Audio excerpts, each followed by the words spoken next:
Hey backbenchers, welcome back to your own channel, the School of Backbenchers, Education Beyond the Front Row. I hope you all are doing great, guys. Well, in this video, we are going to start a new chapter of class 11th Business Studies, that is Business Services, and this is the first part of this series. Before we continue, requesting you again, guys, if you haven't subscribed this channel yet, please do it now. Let's get started.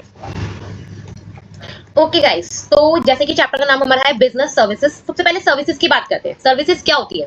Service कोई act हो सकता है, कोई benefit हो सकता है जो एक पर्सन दूसरे पर्सन को देता है। जो सर्विस दे रहा है उसके बदले में दूसरी पार्टी है उसको ऑब्वियसली कोई कंपनसेशन या कुछ भी उसके बदले में अमाउंट पे करेगा, ठीक है। तो उसको सर्विस कहते हैं। जैसे कि हमारी कार खराब हो जाती है तो मैकेनिक के पास हम कार ठीक करवाते हैं, रिपेयर करवाते हैं, या बाबा के पास जाके आप अपना हेयर कट करवाते हो, या कोई भी ऐसी चीज जिसके बदले में आप एक कंपनसेशन दे रहे हो और बदले में आपको कोई सर्विस, कोई एक्ट, कोई बेनिफिट मिल रहा है, वही सर्विस होती है आपके अकॉर्डिंग, है ना।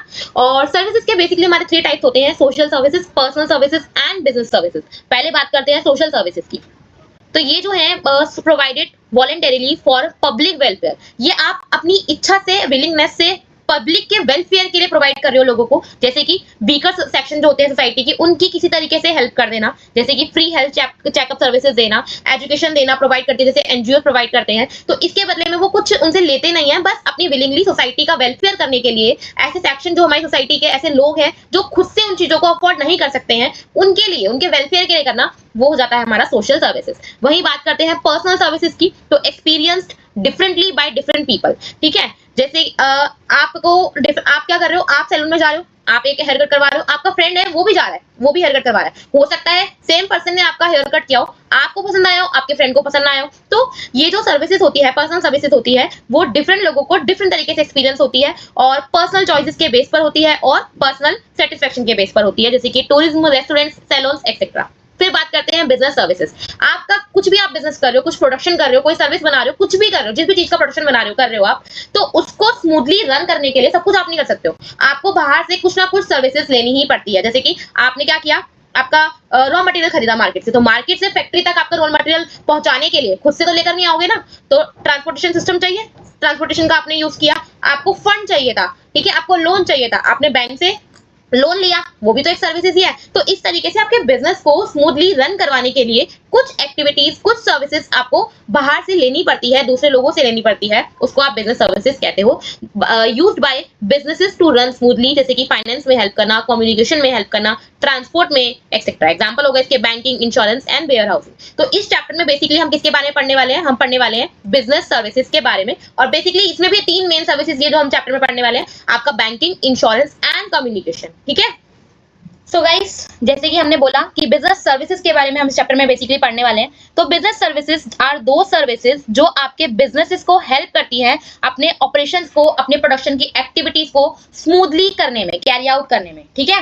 They are intangible. इंटेंजिबल मतलब आप जिसको देख नहीं सकते, टच नहीं कर सकते, ये इनविजिबल होती हैं और used continuously by business firm to support production, distribution and daily operation. तो आपके गुड्स और आपकी सर्विसेज जो भी आप प्रोड्यूस करते हो, उसका प्रोडक्शन करने के लिए आप प्रोडक्शन कर रहे हो, आपको डिस्ट्रीब्यूशन करना है, कस्टमर्स तक पहुंचाना है, आपको डेली एक्टिविटीज परफॉर्म करनी है। तो हर चीज के अंदर ये जो बिजनेस सर्विसेज होती हैं आपकी कंटिन्यूअसली यूज होती है, एक बार यूज करके आप खत्म नहीं कर देते। जब तक आपका बिजनेस कंटिन्यू होता रहेगा, ये एक्टिविटीज आपकी यूज होती रहेंगी, ठीक है। इन शॉर्ट, बिजनेस सर्विसेज जो होती हैं वो गुड्स प्रोड्यूस नहीं करती, पर बिजनेस को बेटर बनाने में, बेटर तरीके से करने में आपकी हेल्प करती है। मेन फीचर्स क्या है बिजनेस सर्विसेज की? जैसे जैसे हमने डेफिनेशन में पढ़ा, सबसे पहले इंटेंजिबल है, आप इसको टच नहीं कर सकते, देख नहीं सकते, बस फील कर सकते हो कि हाँ आपकी कोई एक्टिविटी परफॉर्म हो गई है। आप इसको स्टोर करके नहीं रख सकते, जिस टाइम पे आप इसको परचेज कर रहे हो आपको उसी टाइम पे इसको कंज्यूम करना पड़ेगा, यूज करना पड़ेगा। डायरेक्ट इंटरेक्शन होता है बिटवीन सर्विस प्रोवाइडर और यूजर। पर्सनलाइज होती है, आप उसको कस्टमाइज करवा सकते हो अपने अकॉर्डिंग, अपनी जो भी आपको एक्टिविटी परफॉर्म करानी है, जो भी आपको बेनिफिट लेना है, कराना है, उसके हिसाब से आप उसको कस्टमाइज करवा सकते हो आप। और ये जो बिजनेस सर्विसेज होती हैं, ये आपके बिजनेस को सपोर्ट करने का काम करती है। तो नेचर में कैसी हो जाती है? सपोर्टिव हो जाती है। एग्जांपल ले लेते हैं, जैसे कि कोई कंपनी है, जैसे कि रिलायंस का नाम ले लेते हैं। अगर उसको अपने फंड्स को मैनेज करना है तो उसको बैंकिंग सर्विसेज लेनी पड़ेंगी। अगर उसको अपनी फैक्ट्रीज को या फैक्ट्री के अंदर जो इन्वेंट्रीज है उसको कवर करना है, उसको प्रोटेक्ट करना है, तो इंश्योरेंस लेना पड़ेगा। अगर आपके जो उसको अपना जो इन्वेंट्रीज है, गुड्स है, फाइनल गुड्स है, उसको पूरे इंडिया में या कहीं पे भी एक प्लेस से दूसरे प्लेस पे भेजना है तो ट्रांसपोर्ट चाहिए। जब तक मार्केट के अंदर सारा का सारा माल चला नहीं जाता बिकने के लिए, तब तक उसको सेफली सिक्योर करके रखना है, तो वेयर हाउस चाहिए स्टोर करके रखने के लिए। आपको अपने कोऑर्डिनेटर्स सॉरी सप्लायर्स के साथ में, अपने एम्प्लॉयज के साथ में, सब लोगों के साथ में कोऑर्डिनेशन करना है, कॉन्टिन्यूअसली टच में रहना है ताकि चीजें स्मूथली हो सकें, तो कम्युनिकेशन करना पड़ता है, ठीक है। या आपको अपने प्रोडक्ट को, अपनी सर्विस को प्रमोट करना है, लोगों को इन्फॉर्म करवाना है, अवेयर कराना है आपके प्रोडक्ट के बारे में, तो एडवर्टीजमेंट आपको करनी पड़ेगी। तो ये सारी चीजें क्या है, ये सारी आपकी बिजनेस को हेल्प करने वाली सर्विसेज हैं जो आपके बिजनेस को सपोर्ट करती हैं ताकि आपके जो बिजनेस ऑपरेशंस है वो स्मूथली होते रहे। आई होप आपको क्लियर है। सो गाइस, सबसे पहले बात करते हैं बैंक्स की। तो what is the meaning of bank? Bank क्या है हमारी सबसे? कोई इंस्टीट्यूशन है, एक बिल्डिंग है जहां पे हम क्या करते हैं, पैसे डिपॉजिट करवाने जाते हैं, अगर हमें नीड होती है तो विड्रॉ करते हैं, एटीएम्स होते हैं वहां से विड्रॉ करते हैं, चेक की फैसिलिटी देते हैं वो हमको, डेबिट कार्ड, क्रेडिट कार्ड, इन सब चीजों की फैसिलिटीज देते हैं। एक तरह से हमारी मनी को हम एक जगह सिक्योरिटी के साथ, सेफ्टी के साथ रख रहे हैं, और बदले में जब तक वो हम वहां पे हम अपना अमाउंट रखते हैं उस पर कुछ इंटरेस्ट भी देते हैं, है ना। तो मीनिंग पढ़ते हैं कि एक्चुअली बैंक का मीनिंग क्या होता है। A bank is a financial institution जो एक्सेप्ट करता है डिपॉजिट फ्रॉम पब्लिक, प्रोवाइड करता है लोन्स इंडिविजुअल्स को, बिजनेसमैन को, और हमें सर्विसेज देता है जैसे कि ATM, fund transfer, locker, credit card etcetera, ठीक है। सबके बारे में हम डिटेल में आगे पढ़ेंगे, अभी बस मीनिंग देख रहे हैं कि भाई एक फाइनेंशियल इंस्टीट्यूशन है जो हम लोगों के, जो कॉमन पब्लिक है जिनका अकाउंट है उस बिजनेस बैंक के अंदर, उनकी डिपॉजिट्स को, उनके मनी को एक्सेप्ट कर रहा है सेफ्टी के साथ रखने के लिए। अब जब तक वो अमाउंट हम विड्रॉ नहीं कर लेते हैं तब तक वो अमाउंट का वो क्या करता है, इतना सारा अमाउंट इकट्ठा हो जाता है। जो दूसरे लोन जो बिजनेसमैन है, जो दूसरे इंडिविजुअल्स है जिनको मनी की जरूरत है, उनको हाई जितना रिटर्न हमें देंगे वो हमारी डिपॉजिट पे, उससे ज्यादा रिटर्न पर लोन दे देते हैं, एज अ लोन दे देते हैं, ठीक है। तो उनके भी वो मनी काम आ जाती है और हमारे पास भी हमारी सेविंग हो जाती है, ठीक है। और बदले में हमें बहुत सारी सर्विसेज देते हैं जैसे कि एटीएम हो गई, फंड ट्रांसफर हो गई, लॉकर्स हो गए, क्रेडिट कार्ड्स हो गए, etcetera etcetera. Importance of bank पढ़ते हैं। सबसे पहले तो हम लोगों के अंदर एक सेविंग की हैबिट को एनकरेज कर रहा है कि हम सेविंग करके चले, फ्यूचर में हमें काम आ सकती है, नीड पे हमें मिल जाएगा। ऊपर से जब तक हम बैंक के अंदर पैसा रखेंगे हमें उस पर कुछ ना कुछ इंटरेस्ट भी मिलता रहेगा। हमारे फंड्स को क्या कर रहा है, मोबिलाइज कर रहा है। हमें नीड नहीं है अभी हमारी मनी की, तो हमने बैंक में रख दिया कि हमें इंटरेस्ट मिलेगा, एज अ सेफ रख लिया। लेकिन जिन लोगों को जरूरत है, ऑब्वियसली हम तो डायरेक्ट किसी को लोन पे देंगे नहीं, बट हमारे बिहाफ पर हमारी मनी को यूज करके जिनको जरूरत है, ठीक है, बिजनेसमैन को, इंडस्ट्रीज को, इंडिविजुअल्स को, उनको लोन प्रोवाइड करते हैं और हमारे फंड्स को मोबिलाइज करते हैं और प्रोवाइड करते हैं क्रेडिट्स, जैसे कि लोन हो गया आपका। और जो हमारी कंट्री की इकोनॉमिक ग्रोथ है, डेवलपमेंट है, उसको करने में हेल्प करते हैं। कैसे करते हैं? जैसे कि हमने तो अपनी सेविंग्स जो है अपने बैंक में जमा करा दी, कॉमन लोगों ने जिसका अकाउंट है बैंक के अंदर। अब जो बड़े बड़े बिजनेसमैन है, ठीक है, वो क्या करने वाले हैं देश के लिए? वो प्रोडक्शन करने वाले हैं, वो किसी तरीके से बिजनेस करने वाले हैं, या कोई रोड तो नहीं, जैसे गवर्नमेंट को नीड होगी तो गवर्नमेंट को भी प्रोवाइड कर सकते हैं। तो बहुत सारी सर्विसेज जो है हमारे ही सोसाइटी के अंदर रिटर्न आने वाली है उन बिजनेसमैन के थ्रू। बट उनको फंड की जरूरत थी, उनके पास वो पैसा नहीं था, उनको कहां से मिलेगा? बैंक से मिलेगा। बैंक कैसे देगा? लोन देकर देगा। और वो लोन कहां से देगा? जो अमाउंट हम जमा कराएंगे हमारे बैंक अकाउंट के अंदर। तो बेसिकली हम डायरेक्टली और इनडायरेक्टली हमारे बैंक के थ्रू अपनी सेविंग से इकोनॉमिक ग्रोथ और डेवलपमेंट में हमारी कंट्री की हेल्प कर रहे हैं, कॉन्ट्रीब्यूशन कर रहे होते हैं। क्लियर है? कमर्शियल बैंक, कमर्शियल बैंक हमारे जो होते हैं उनके बेसिकली दो तरीके के फंक्शंस होते हैं। सबसे पहले हम बात करने वाले हैं प्राइमरी फंक्शन, जो मेन फंक्शन है इनके। सबसे पहले तो ये क्या करते हैं, हमारे डिपॉजिट्स को, जिनके अकाउंट्स है उन बैंक्स के अंदर, उन लोगों के अमाउंट्स, उनकी डिपॉजिट्स को, उनकी सेविंग्स को एक्सेप्ट करते हैं। तो बैंक एक्सेप्ट करते हैं different types of deposit from public. कैसे कैसे करते हैं? जैसे कि सेविंग अकाउंट, नॉर्मल हमारे इंडिविजुअल्स के जो बैंक में अकाउंट्स होते हैं वो सेविंग अकाउंट्स ही होते हैं। बिजनेसमैन के लिए ये करंट डिपॉजिट वगैरह का यूज करने के लिए देते हैं, अकाउंट देते हैं। जैसे कि उसके अंदर आपकी ओवरड्राफ्ट की फैसिलिटीज होती है। जैसे अगर आपके बिजनेस में कुछ आपके बैंक अकाउंट में वो अमाउंट नहीं भी है तो एक लिमिट है कि मान लो 10,000 रुपए आपके पड़े हैं, लेकिन आपको जरूरत जो पड़ गई वो 15,000 की पड़ गई, तो एक लिमिट होगी, आप 10,000 20,000 तक एक्स्ट्रा निकाल सकते हो जो आपके अकाउंट में नहीं है। वो बदले में आपको 2-3 डेज के अंदर अंदर आपको वापस से जमा करवाना पड़ेगा, वो अलग बात है, वरना आपका इंटरेस्ट लगना शुरू हो जाता है। ठीक है, तो रिकरिंग डिपॉजिट हो गया, मंथली सेविंग कर सकते हो इससे आप। फिक्स डिपॉजिट हो गया, आप वन टाइम सेविंग करोगे लंबे समय के लिए और आपको एक अच्छा इंटरेस्ट रेट ऑफ इंटरेस्ट मिलने वाला है उसके ऊपर। मल्टीपल ऑप्शन डिपॉजिट अकाउंट, यहाँ आपका सेविंग और फिक्स अकाउंट का कॉम्बिनेशन हो जाता है। इन सब के बारे में हम डिटेल में पढ़ेंगे, कौन सा क्या होता है, एग्जांपल्स के साथ अच्छे से क्लियर करेंगे। देन बात करते हैं लेंडिंग मनी, मनी को उधार देना। हमने जमा करा दिया, अब जिनको जरूरत है उनको मनी एज अ क्रेडिट देना। ठीक है, बैंक गिव लोन्स और credit to customer in different form. जैसे कि टर्म लोन हो गया, एक लॉन्ग टर्म लोन देते हैं, जैसे कि हाउस बाय करने के लिए, व्हीकल बाय करने के लिए, एक्सेट्रा एक्सेट्रा। एजुकेशन लोन होता है आजकल, है ना। फिर बैंक ओवरड्राफ्ट, आप अपने बैलेंस से ज्यादा शॉर्ट टाइम के लिए, जैसे अभी मैंने बताया करंट अकाउंट के अंदर होता है, जितना आपका बैलेंस पड़ा है आपके अकाउंट के अंदर, आप उससे ज्यादा विड्रॉ कर सकते हो एक शॉर्ट टर्म के लिए। आपको वो वापस से क्रेडिट अपने अकाउंट के अंदर अमाउंट जमा कराना पड़ेगा, लेकिन आपकी नीड के टाइम पे तो आपको अमाउंट मिल जाएगा जो आपके अकाउंट में नहीं पड़ा था।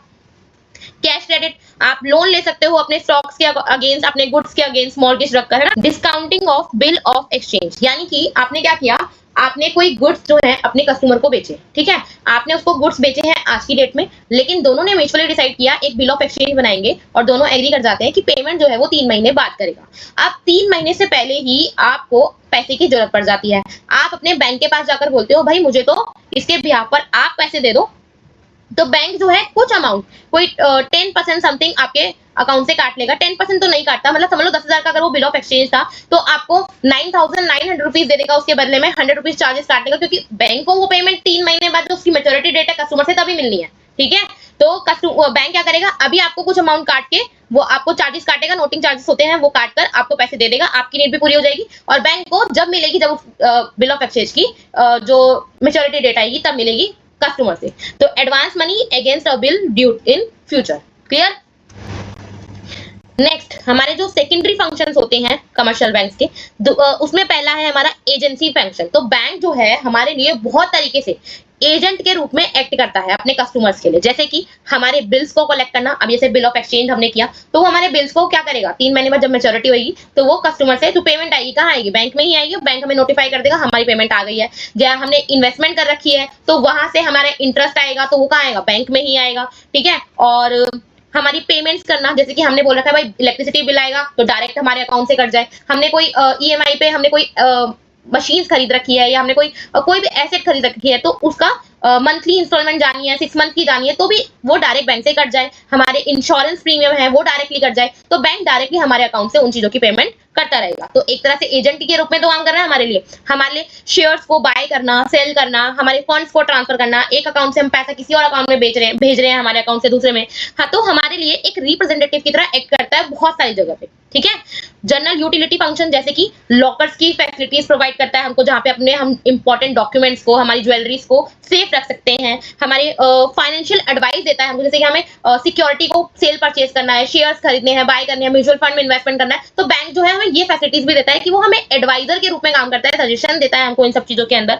हमारे को हमारी rating services, credit rating services बताता है कि हमारी हमारा जो क्रेडिट का रेटिंग है वो क्या चल रहा है, किस तरीके से हम उसको बढ़ा सकते हैं, किस तरह से घट सकता है, वो क्या क्या चीजें हमें ध्यान रखनी चाहिए, ठीक है। हमारे लिए ड्राफ्ट इशू करता है, हमारे लिए मनी ऑर्डर्स वगैरह पे करता है, हमारे लिए ट्रेवलर्स के चेक के रूप में काम करता है ना, और हमारे लिए फॉरेन एक्सचेंज या शेयर्स वगैरह इशू करने के लिए भी काम करता है। ये सारे काम जो है हम अपने बैंक से करवा सकते हैं, ठीक है। तो बेसिकली 2 तरीके के फंक्शन है, प्राइमरी एंड सेकेंडरी। प्राइमरी के अंदर क्या किया था, मनी हमारी ले रहा है, डिपॉजिट कर रहा है हमारे अलग अलग तरीके से अकाउंट के अंदर, फिर जिसको जरूरत है उसको लोन प्रोवाइड कर रहा है। देन सेकेंडरी फंक्शन में हमारे लिए एजेंट के रूप में काम कर रहा है, और हमें दूसरी जो जनरल यूटिलिटी फंक्शन है वो प्रोवाइड कर रहा है। आई होप आपको बैंक के फंक्शन अच्छे से क्लियर है।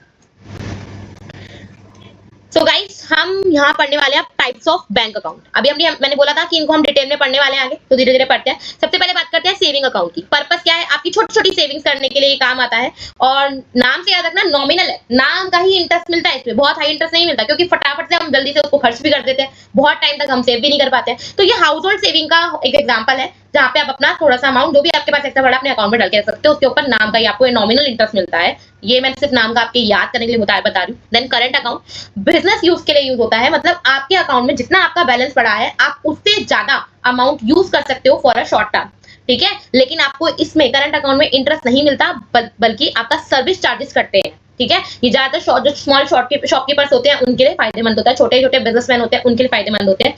रिकरिंग डिपॉजिट अकाउंट, ये आपका क्या करता है, फिक्स करता है एक मंथली अमाउंट को, ठीक है। यहाँ पे आपको सेविंग जो आपका अकाउंट होता है उससे ज्यादा इंटरेस्ट मिलता है। जैसे कि आप क्या कर रहे हो, आपने एक फिक्स अकाउंट बनाना है, फिक्स तो नहीं है, रिकरिंग है, बट होगा क्या, आप एक बार में सारा अमाउंट नहीं अपना सेव कर रहे हो, फिक्स नहीं करवा रहे हो। आप बोल रहे हो भाई हमारी फिक्स डिपॉजिट खोलो और हर महीने हमारे अकाउंट से 1000 रुपए काट के उसमें 2 साल तक डालते जाओ, ठीक है। तो यहाँ पे आपको इंटरेस्ट फिक्स अकाउंट पे मिलता है उससे कम मिलेगा, बट सेविंग अकाउंट से ज्यादा मिलेगा, और आपकी एक अच्छा अमाउंट भी डिपॉजिट होता जाएगा, फिक्स होता जाएगा, उस पर इंटरेस्ट आप अर्न करते रहोगे। देन इसका जो बड़ा वाला भाई है वो है फिक्स डिपॉजिट। फिक्स डिपॉजिट आपने एक बारी एक बड़ा अमाउंट डिपॉजिट करवा दिया, ठीक है, तो 1 टाइम डिपॉजिट करवाओगे एक लंबे समय के लिए, फिक्स टाइम के लिए, 5 साल, 6 साल, 10 साल, ठीक है। यहाँ पे आपको रिकरिंग डिपॉजिट से ज्यादा इंटरेस्ट मिलने वाला है, जैसे कि आपने 50,000 रुपए 1 साल के लिए जमा करवा दिए, ठीक है।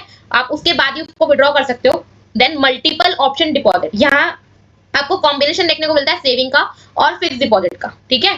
तो इसमें यही है कि आपने क्या किया, लिमिट तय कर दिया कि भाई जैसे ही मेरे अकाउंट के अंदर, मेरी सेविंग अकाउंट के अंदर 10,000 रुपए हो जाए, 10,000 रुपए फॉर एग्जाम्पल है, रियल में नहीं है लिमिट, 10,000 रुपए हो जाए और उससे ऊपर जो भी अमाउंट जाता जाएगा मेरे अकाउंट के अंदर, आप वो एक्स्ट्रा अमाउंट मेरे फिक्स डिपॉजिट में डालते जाना, ठीक है। तो ऑटो ट्रांसफर होता जाता है फिक्स डिपॉजिट के अंदर। तो सेविंग अगर आपकी 10,000 से ऊपर हो जाती है तो डायरेक्टली वो जो एक्सेस अमाउंट है, मान लो आपके अकाउंट में 10,000 था, 10,000 तक तो सेविंग में रहेगा, जैसे ही 12 हुए तो वो 2,000 एक्सेस जो हो गए कहां पहुंच जाएंगे, आपके फिक्स डिपॉजिट में चले जाएंगे डायरेक्ट। क्लियर है आपको सारे अकाउंट्स?